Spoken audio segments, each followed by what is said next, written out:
Hey, welcome back to the Crowdfunding Demystified podcast. My name is Salvador Briggman. Thank you so much for tuning in. As always, I appreciate you. I appreciate your time. Let's get straight to it. So first of all, on this show, my entire goal, my entire mission is to give you access to successful campaigners, to give you access to tools and resources you might not know about.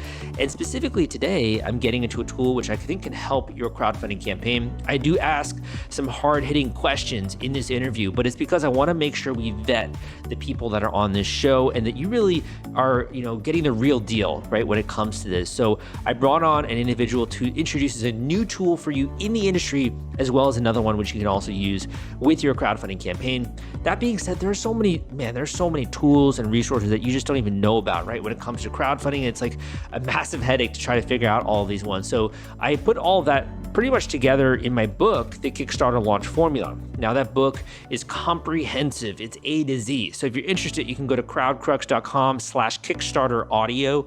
That link, crowdcrux.com/Kickstarter audio, crowdcrux.com/Kickstarter audio.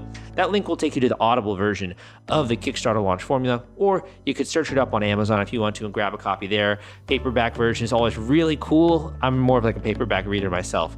So that's a great link to go to as well. But that being said, I'm trying out something new. This is kind of like an experiment, and it's super exciting because it's going really well so far. So this experiment kind of came out of the idea of wanting to create a community within my overall community, a community where we can provide a little bit more support and hand-holding, right, when it comes to crowdfunding and launching a new Kickstarter campaign, as well as get personalized individual attention from me and tons of downloadable resources and training content and stuff that's just not really shared anywhere else. And the reason why I want to start this was my whole brand, like obviously I can run the campaign for you, I can help you with it from the marketing side, but like my whole brand is about education. And it's about sharing with you and empowering you how to do this yourself and to give you kind of the straightest and surest path to success from a teacher who you can trust and who you believe in and who's showing you like what works and doing it publicly, right? So I kind of created this micro community and I just started inviting people, people started joining, and it's like going really super well. So for example, this past week, I did a killer workshop. I'm doing them every Friday. Did a killer workshop on the number one thing that's going to cause a rush of funding to your campaign within the first couple of days of going live, as well as how to engineer that. The week before that, I revealed a complete and proven blueprint for putting together a successful Kickstarter campaign page and also tons of downloadable resources. I think like 10 downloads that I made available on this class. I'm kind of like go overboard sometimes. I'm like, no, they need this, right? So I'll always include tons of downloads on my Friday workshops. But the week before that, I did another class on something that most people aren't aware of, and it's actually a technique that you can use in order to make sure that when you go live with your campaign, you're virtually guaranteed to get backers. So it's almost a validation technique, but it's also a killer way to make you stand out head and shoulders above other campaigns that are out there if you're launching and this is like your first project and you want some more hand-holding. So I'm doing tons of stuff, and it's not just like, oh, go and watch this training video, right? Or go and use this template that I put together for you. It's really interaction with me. There's also a group learning environment. So this is super exciting. You also get access to some of the members of my team, and like we can do individual calls as well. So this is growing into something real, and I'm just excited. And really, I think it's awesome. It's amazing the kind of response that we're getting there. So I'm hoping to do more of these workshops for as long as it lasts, right? At some point in time, I imagine the community might get too big where I might have to close it up to new people, or we might have to end up really jacking up the price to be able to join that. But for now, I just want to get more stuff out there. So if this sounds exciting to you, you want to participate in what's kind of the ground floor of this whole new growing community within my community, I call it my mastermind. So if you want to join the mastermind, which I call Smash Your Kickstarter Goal, you can go to the link I'm about to mention and join it there. The link is crowdcrux.com/mastermind. Yeah, I'm not that creative, honestly. It's crowdcrux.com/mastermind, crowdcrux.com/mastermind. You can learn a little bit about it there. Hope you enjoyed. If you do decide to join, shoot me a ping, a message when you get inside the community. Would love to touch base with you. But that being said, let's jump into today's interview and learn about this one really unique tool that can help your crowdfunding campaign. This podcast episode is sponsored by the Gadget Flow. The Gadget Flow reaches over 28 million people, and they've been around since 2012. They are Indiegogo and Kickstarter experts. They featured over 5,000 crowdfunding campaigns. And if you have a technology or design campaign, it is a great platform to generate awareness and get backers. You can check them out at thegadgetflow.com/submit and list your project today. Hey guys, welcome back to the Crowdfunding Demystified podcast. Today I have Shelby on the line, who's the marketing strategist at Kickbooster. She's come on the show to share us a little bit about what the service is and how it works, and also a bit of the history there of the service. Shelby, welcome to the show. Thanks so much for having us, Sal. Definitely. So do you think we can get started? Maybe you can just tell us about kind of the founding story of Kickbooster. Yeah, absolutely. So Kickbooster founded in, I believe it was about 2015 or 2016. Our founder, Scott Adamson, came to our parent company, which is Bold Commerce, with an idea for a referral marketing product for the crowdfunding space. So initially that is how Kickbooster started out and how we are mostly known in the crowdfunding space today for that affiliate tool. But over the past few years, we've been looking for other opportunities to add value to project creators. And as of this week, we actually launched a brand new tool, which is our Pledge Manager, to help project creators collect backer information and upsell to different reward items during that backer survey stage. And at what point did you begin working with the company, or are you part of the parent company? I've been with Kickbooster for just over 2 years now. Okay, cool. And in terms of the ways that it's been working since 2015, you mentioned referral marketing. Like, what exactly is that? Referral marketing is a way for project creators to incentivize their community. So their backers, existing customers, if they have influencers, media outlets, to help them promote their campaign in exchange for a reward when their referrals lead to a pledge. So through using Kickbooster's referral tool, project creators can incentivize their communities and offer them a commission on any of the referrals that they help them generate for actual pledges towards the campaign. Very cool. And when it comes to Kickstarter, when did you start getting involved with that platform? So Kickbooster was mostly my main big exposure to it, but prior to that, I had backed a few campaigns through Kickstarter. And I come from more of a startup background as well. So I've worked in a marketing role for a number of years now, and many of those have been spent small startup businesses.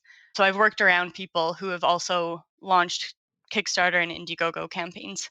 Are there any campaigns in the last 2 years that come to mind that you've really enjoyed working with? Oh, there's been so many. Very fortunate with Kickbooster that we do have a lot of repeat creators. So we've had the pleasure of working with some of the bigger names in crowdfunding, like Peak Design, Koala Tree, Gravel, a lot of great creators that turn to Kickbooster for all of their campaigns for the referral marketing programs. Very cool. Were you also working with those projects? Yeah, I've been able to work a little bit more hands-on with them. Kickbooster, we are a small team, so even though I am in a marketing role, we all kind of wear different hats, similar to how I imagine a lot of these creators function too. So I've been able to work one-on-one with people, jumping in on strategy calls to help them just make the most out of the referral program and get the most success possible with their campaign. How did you begin to learn about Kickstarter when you sort of entered that role 2 years ago? Just a lot of reading and listening and talking to people. So there's tons and tons of great content out there. A lot of it coming from CrowdCrux. That was actually one of the first places that I turned for information on the industry. Oh, thank you. Listening to Appreciate that. podcasts. Thank you. It's the information that you've created is so valuable, not only to project creators, but to really anyone in the industry to have context and advice on how things work. So thank you for everything that you've created. Yeah, totally. I mean, I really appreciate that. I didn't know that obviously before the show. Appreciate that. When it comes to that, so you've been obviously learning a ton. You had a bit of a startup background. What is something that has surprised you when it comes to the Kickstarter niche that you've kind of learned over those last 2 years, or something that you'd like to share with the audience? That is a very good question. I'd say one of the bigger things for me and something I've noticed as just a trend over the last few years even is kind of the shift in using Kickstarter as a way to actually fund a business. and I think it's being used a lot more now as a way to market. So its function has changed a bit. It's not necessarily about getting the funds needed to manufacture, develop, or whatever it may be, and is increasingly used as more of a launch pad to get the ball rolling, get some momentum built up, and get those pre-sales going, just to really start a new product or new business. Why do you think that change has happened? I think like Kickstarter and Indiegogo is a great way to really like time box and test the market. So for companies or creators that maybe don't necessarily need the funds, it's still a great way to get that validation and community support. I think building communities in every form of business, not necessarily just looking at the crowdfunding space, is huge in its success. Having people really just dedicated and committed to a product from day one creates a lot of buy-in and has a long-term impact on the business even beyond that initial funding state. We talk about traditional e-commerce, and most people, when they buy something on Amazon, they want to get it in 2 days, and they're frustrated when it takes 3 days. And Hmm. there's not really that same community feeling. But you kind of pointed out that being more the case with crowdfunding. Why do you think that is? Like, why do you think that people are so invested in these, and they're even waiting for 3 to 4 months to be able to get the products?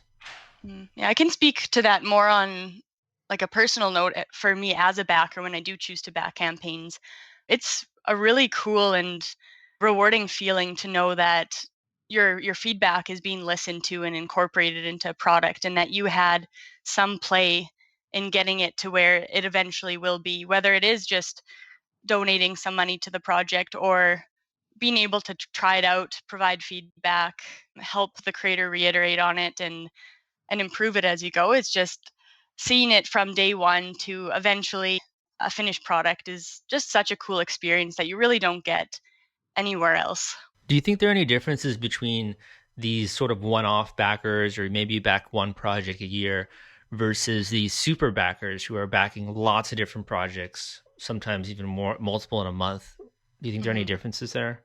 I think so. I'd say those like repeat or serial backers could be kind of grouped more into like an early adopter kind of persona. So they're people who either enjoy having the first product, being the first to use it, really appreciate new innovations, whereas the backers who maybe support one-offs relate more to that specific project in the need or the problem that it's trying to solve.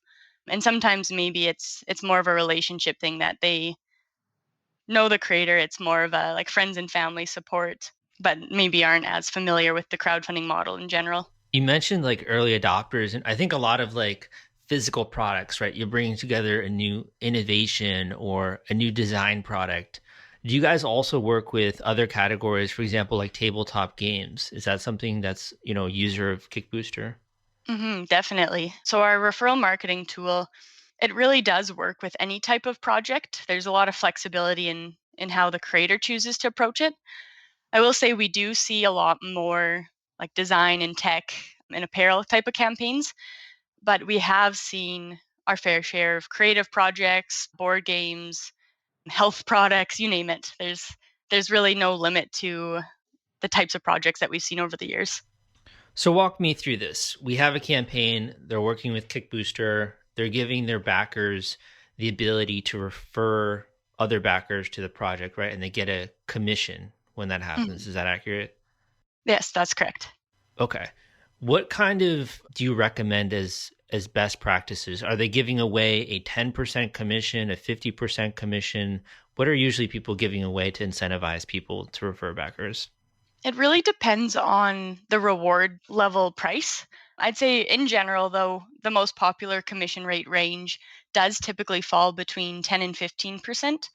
But with that said, like it really depends on what the creator's charging in the campaign. So if they have a higher ticket item, let's say like an e-bike that might go for $2,000 to $3,000, you can typically get away with a bit of a lower commission rate, like 3 to 5%, because that still works out to being a pretty significant payout. Whereas a campaign that might only be offering $20 or $50 or $100 reward, might want to consider a higher commission rate to incentivize. If you look at what that actually translates into in terms of dollar amount, it's a bit lower. Are these people that are, using that and kind of engaging that, are they the friends and family of the creator? Are they the hardcore fans? Are they giving them to, other influencers out there in different industries? How are they enrolling people in the program? We see all different types of users. So initially, when Kickbooster first started out, it was meant as a way to incentivize backers to share the program. So backers, just by nature, usually like to talk about the projects they promote. They're proud of them. They're excited about the product that they're eventually going to get. And by offering a referral program, it's just an extra way to incentivize and encourage those conversations to happen. So that's one really significant group within like the referral marketing plan or strategy. But over the years, we have definitely seen a lot of success with campaigns that engage influencers in part of their program. So with Kickbooster, you can also choose to offer different commission rates for different types of people. So a campaign might choose to offer 10% as kind of like the public amount that anyone who would like to promote the program can sign up and get that. But then they might choose to offer 20% or 25% to specific influencers or media outlets or bloggers, and work out some sort of commission deal to help incentivize there.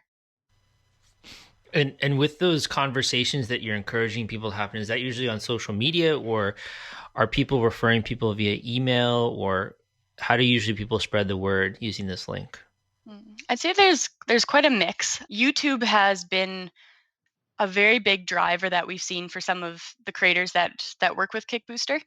Creators who've engaged influencers to do like product reviews if they have samples available have seen pretty significant numbers coming through there. In some cases, upwards of a quarter to nearly half of total funds raised through the campaign have actually come through some of those influencers. But it really depends on the creator and how they're typically engaging with people. Like we've seen them posted on their project updates right on the Kickstarter page, backer update emails on their social, or like direct emails to specific people when they're trying to form some sort of partnership. I think a lot of people find out about you kind of midway through their campaign or very close to launching, right? How do you recommend that people could approach an influencer with this kind of an opportunity? Can they do it when they're live? Is this something that has to be done ahead of time? When is a good time to do that? It really could be done at any point, but whenever I talk to creators, I always encourage them to have those conversations before they go live, ideally like 2 weeks to a month or even more if possible, so that there's that opportunity to build up a relationship, to coordinate samples if they are doing some sort of product review. We do see a lot of people start after the fact as a way to kind of keep the momentum going and re-engage their backers to work as promoters. But if a campaign is interested in approaching it from more of an influencer marketing strategy, I think it's definitely beneficial to have those details worked out before the campaign launches. And what do they have to do? Do they have to get in contact with an influencer? Like, do they just reach out to them, or? Yeah, definitely. We have a couple of resources actually on our blog that give some advice on how to approach the reach out and kind of what to say, what to offer, and how to go about it. But it is ultimately up to the project creator to initiate those conversations. A lot of the times, like we'd recommend looking for influencers or blogs that have an audience that's similar to the project creator's target audience and approaching it from that angle, like saying that they have this new project launching, think that their readers would be interested in it, kind of like a press release, like going through some of the main features, benefits, and then incentivizing them, saying if you are interested, wanted to let you know, like we are offering a commission rate on this, so you have the potential to earn some funds for any of the backers that you help refer to our project. I've had a lot of people recently come to me being like, Sal, I've been reaching out to journalists and they're just saying, we don't write about Kickstarter products. We don't write about Kickstarter projects, just because they've been burned before. Are there any ways that you have of kind of getting over that hurdle, or maybe recommending that people send out the prototype ahead of time, or like how do you get over that kind of obstacle? That is a tough one. Just as you know, like if a project doesn't reach its funding goal, then unfortunately those funds aren't collected, meaning that there's nothing to really pay out. But I've seen kind of a mix of it. So sometimes it's kind of chicken before the egg situation, but sometimes some of these bigger media outlets will wait until a project is successfully funded before promoting, because then they have some assurance that it will go through and they will be collecting. But a lot of these times too, there is some sort of established relationship. So the creator would have talked to the outlet or the influencer ahead of time, built up that relationship, worked out some sort of verbal or written agreement, and approached it from that angle. But one thing I do recommend to creators often is checking out similar products to theirs on Kickstarter, visiting those project pages and looking at the section that most campaigns will include called like featured on or is seen on, where they'll list different media outlets that have provided some mention of them in the press or on their blogs. Those outlets are already primed to talk about Kickstarter campaigns. They're familiar with the process. They don't need to be explained what crowdfunding is. So that's always a really good place to start for creators that are looking for ideas of outlets that might be suitable to reach out to. If you're worried about the fulfillment and shipping part of your Kickstarter campaign when it comes to getting out all those perks and rewards to your backers, rest assured I've put together a complete Kickstarter fulfillment and shipping checklist for you, and it's free. This is sponsored by the folks at Fulfillrite, and they thought that you should have this checklist as part of your arsenal going into a crowdfunding campaign. If you want to get instant access to this checklist and it's free, you can go to fulfillrite.com/checklist. Again, that is fulfillrite.com/checklist. Fulfillrite.com/checklist. Just go to that link and you can download it immediately. Very true. So I was looking through my forum, kickstarterforum.org, and there's like this whole thread on you guys where there's a lot of people who are saying sometimes nice things, sometimes not so nice things. Are there any things that you're working to improve on with Kickbooster? Just either whether that's helping people understand the use of the tool or those kinds of things, just because I saw a lot of really negative things on my forum. I don't know if you guys have checked that ever. There are definitely some misconceptions with Kickbooster that we are a marketing agency. So sometimes people will sign up and expect us to be doing like the creator or the influencer reach outs, the media reach outs, and facilitating all of those relationships ourselves. But we are just the software piece of it. So we're a self-serve solution that allows creators to come in and run their own programs. So that's something that the education piece is something that we've definitely been looking at improving and working on and making that a bit clearer to help creators really learn how to do it best themselves. We do have our marketplace though, but that's more of a bonus. I think sometimes the assumptions or expectations there is that simply by creating the program and listing themselves on the marketplace, they're going to get a ton of results. But the reality is the creators that do see the bulk of the results are doing a lot of the relationships and reach out work themselves. Okay. One other quick question. Are you guys related to Funded Today at all? We are not, no. Okay. Just another rapid fire question. So here's like an example. I think there's a good opportunity for you to kind of clarify. So one of the people commented saying, Kickbooster is not a scam, but they ruin their good concept by lack of building up a community and providing a service that simply ignores you once you have joined them. Is this true? Like, have you guys worked on that since this comment that I see here in terms of providing a little bit of hand-holding for creators, or what is your thoughts on that? We have a lot of campaigns that come through us, like hundreds and hundreds, that we can't provide a dedicated service to every single one that comes through. We do have support teams that are available all day during working hours where if a creator does reach out and need support, we'd be more than happy to provide it. We do have a lot of educational resources on our blog and through different events that we've co-hosted with others in the space. But ultimately, like I mentioned before, it is a self-serve solution. So Okay. it's the software product. And Definitely. Yeah. there's definitely some misconceptions there, but working on clearing those up. Yeah, so I mean, I think it's important to ask those questions because I know you obviously are now introducing a new tool, Hmm. right, into the industry, and with a really critical, I think, part of the Kickstarter process, which is fulfillment, right? And that's Right. also a part where a lot of people are like, really looking for help in these kinds of things. So let's talk a little bit about this new tool that you're now introducing and kind of what people can use that for.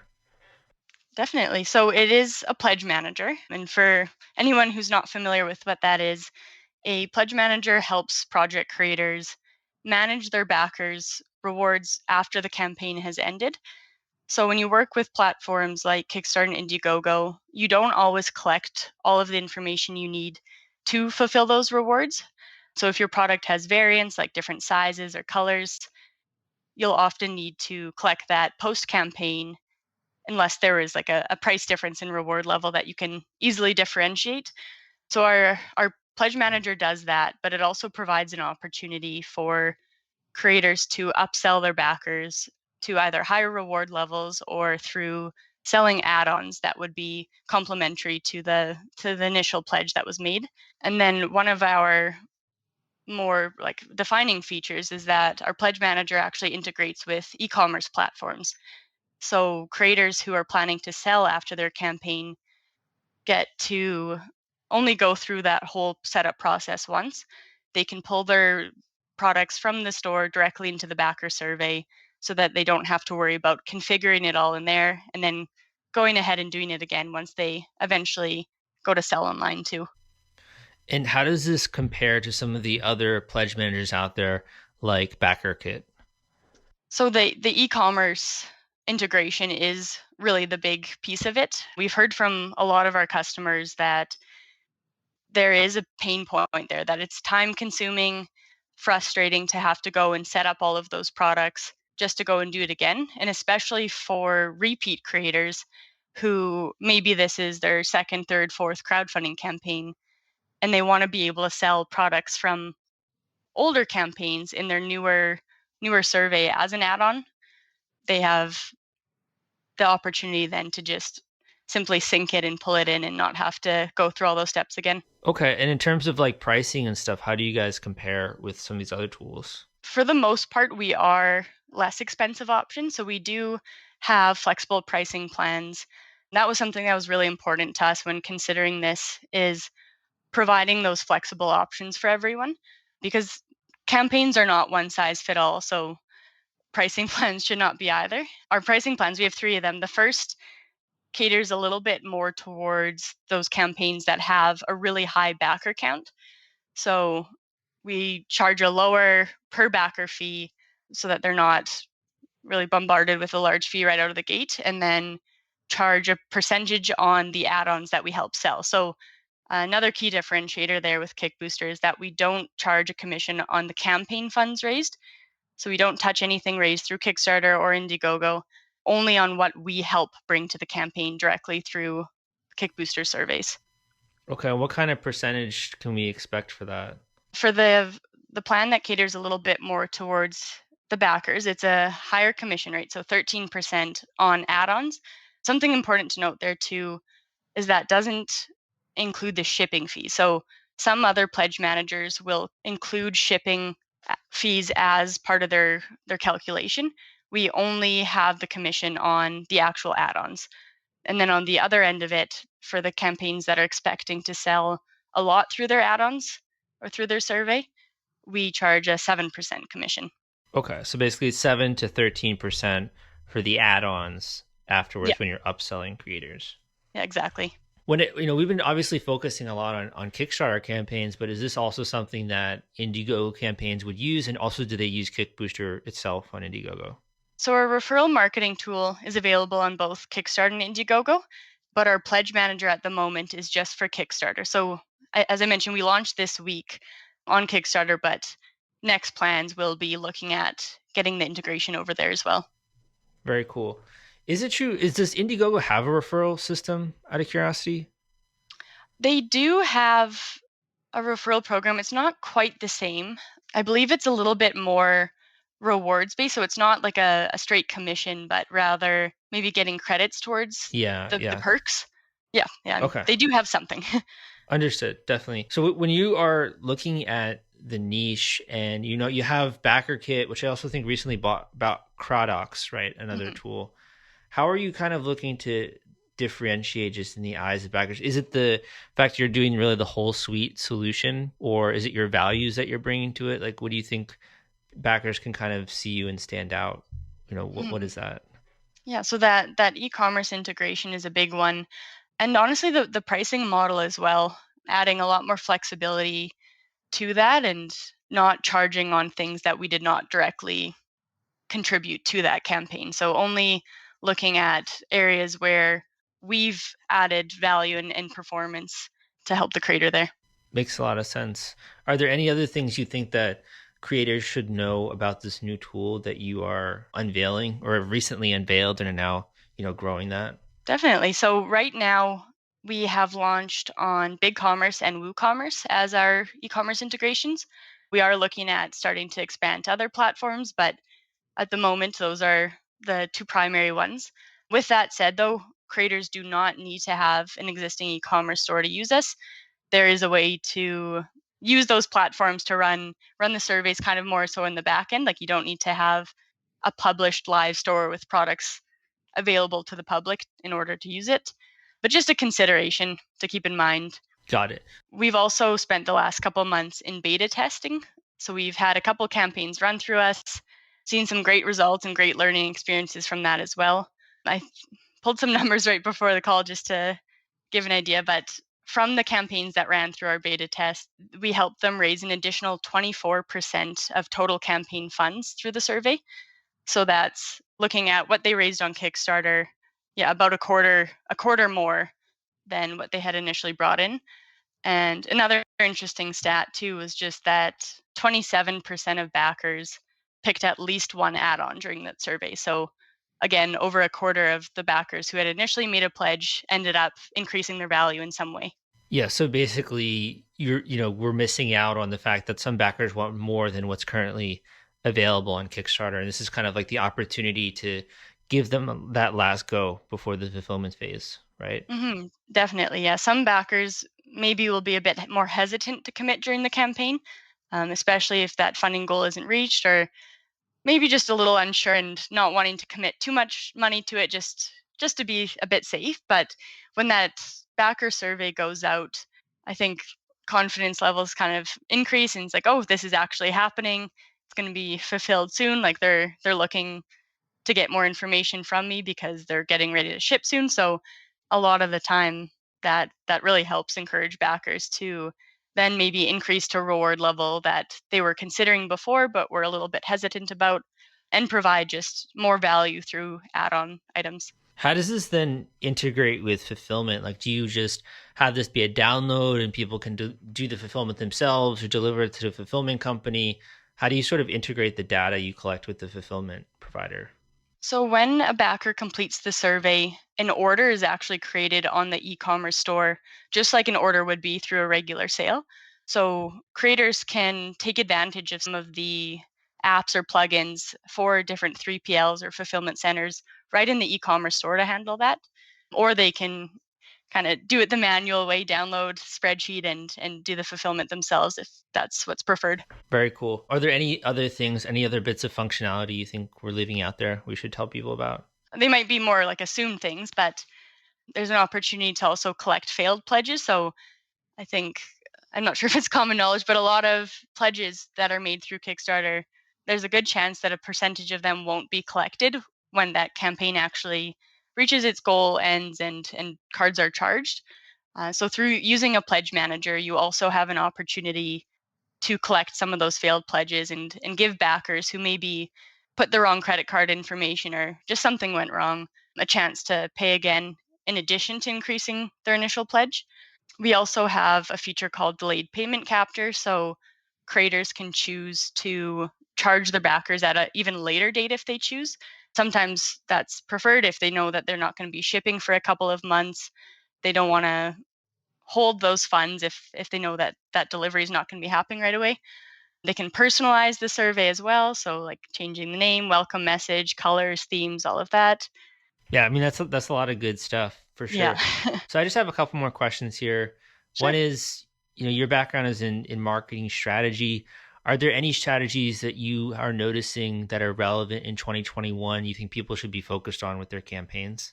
Coming more from like the referral marketing space, I see a huge opportunity in working with influencers.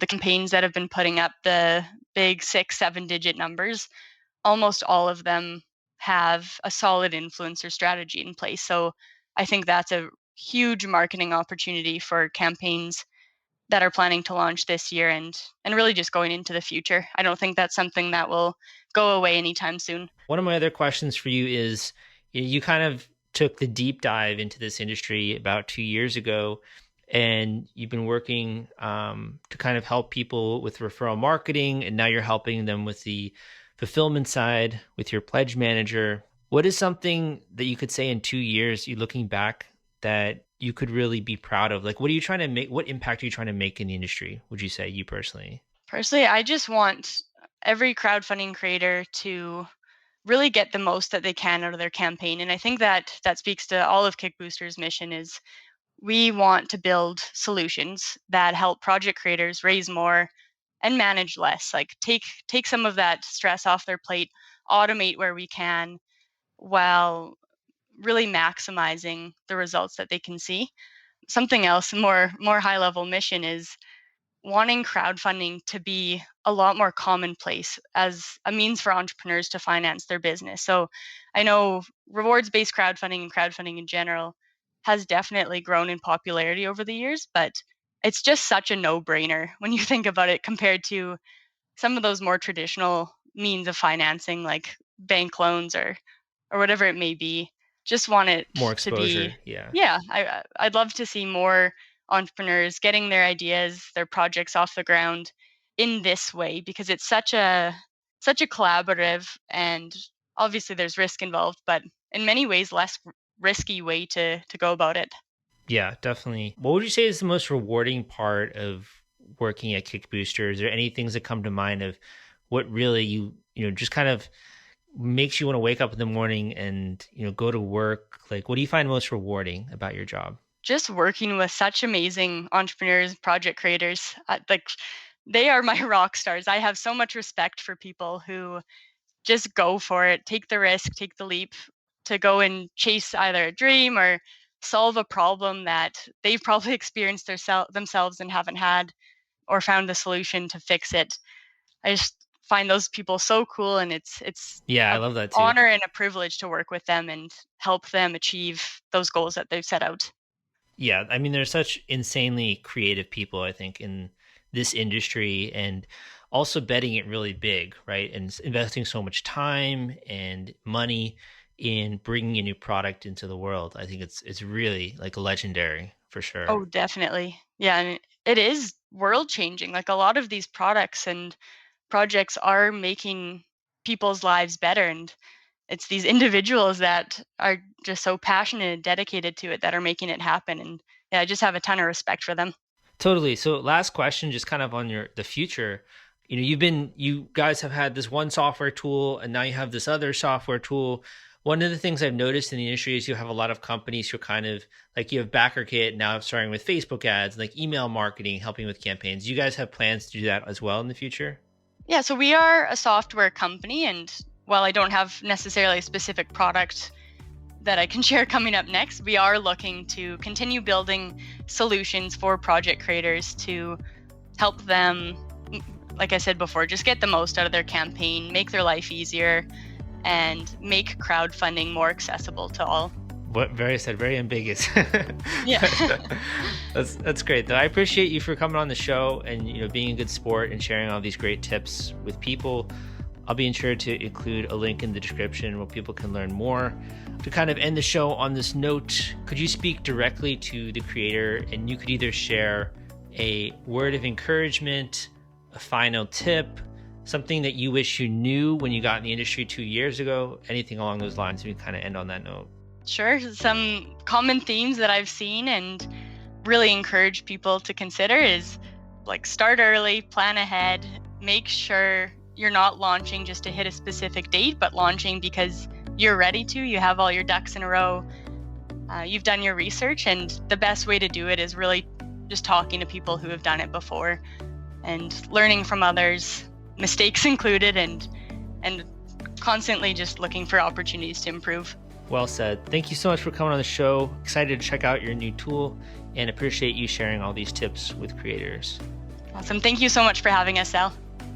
Thank you for listening to this episode of the Crowdfunding Demystified podcast. Hey, my name is Salvador Briggman. Thank you so much for coming on the show and listening to this and being a fly on the wall. I hope you took away a ton of stuff, whether you're listening in the car, on the way to work, running, etc. Thank you so much for your time, and I really appreciate that. And one of the other quick things I want to mention while I still have you here is that I think the number one thing that is holding you back right now, it isn't the fact that whether or not this is a good product or an idea or is it possible. Like I'm sharing with you, literally every single week, I'm sharing with you examples of success stories. It is possible, right? There is a formula for this. And I obviously talk about that in my book, but there's also tons of insider tricks and information that you're not getting access to. And one of the hallmarks of my brand, one of the reasons why I've been doing this for so long is that I'm a passionate teacher. Like I love this stuff, I don't necessarily have to be the one who's doing the teaching and all that kind of stuff. I could be doing other things or launching other businesses and all this kind of stuff, but it happens to be my passion, it's my calling, it's something I love to do. And I started to become a bit unsettled because I see all these other companies and I see that they're charging so much for services and they're really kind of like pulling the wool over your eyes. And I'd rather just share with you the insider trade secrets in terms of how to knock it out of the park with a successful Kickstarter campaign. Like, why not? Why not empower people in that way? Why not deliver quality education? Why not have some hand-holding so that you're not going about this alone, right? And why not also, as a byproduct, get a little bit inspired. What's wrong with that? I think that's amazing if we can provide that. So I'm building this community within my community, and I call this my mastermind, right? So I'm not only doing weekly workshops, not only putting out tons of freebies and free contents and downloadable cheat sheets and all this kind of stuff. My project manager was telling me the other day, like, you're crazy. How are you making all this stuff public, right? And I'm like, we got to do this. We got to get this into people's hands. And that's really what I love to do, is like to pioneer new concepts and share with you checklists and like all that kind of stuff. So if that sounds interesting to you, if you want to join and get individual coaching from me, as well as join these workshops and get tons of training and content, stuff you don't find anywhere else, you can go to the link I'm about to mention and you can join there for a limited time. So that link is crowdcrux.com/mastermind. That is crowdcrux.com/mastermind, crowdcrux.com/mastermind. That link will take you there. And I say limited time because this is like an experiment, honestly. Eventually it might get unwieldy. We might need to raise the prices for this. And I don't know where it's going to go, but it's really exciting. We're getting tons of great feedback so far. So I think it can only be something that continues to grow within the brand. It just might change in the way of what we're charging, might go up, or we might have to limit it in capacity in the future. I hope you enjoyed today's podcast episode. Thank you so much for listening. Give me a positive review on iTunes if you can, or leave a comment if you're listening to this on YouTube or whatever. But I appreciate you so much, man. My name is Sal, and I will see you next time.